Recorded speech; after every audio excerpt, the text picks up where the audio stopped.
Hi, Deadlocks here again. Today I'm cuffed with ASP Model 100 handcuffs and I'm going to attempt to escape them using this, if my camera ever decides to refocus again, which is a paper coffee cup. And my plan is, because these handcuffs are not double locked, I don't have to worry about the double lock, so I'm just going to try and shim my way out using a piece of this. That looks like a shim, right?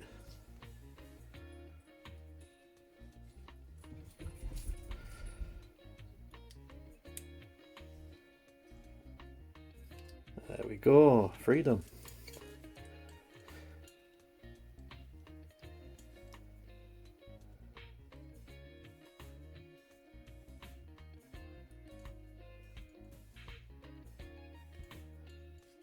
Hey, well, usually I would say that's all from us, see you next time, but Mrs. D isn't actually here because she's been in hospital and isn't feeling quite up to it today.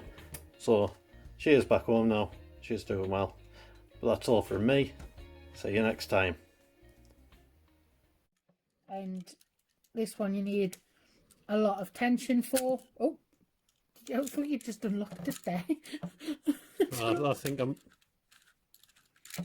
You haven't broke, have you? Oh no! What have you done?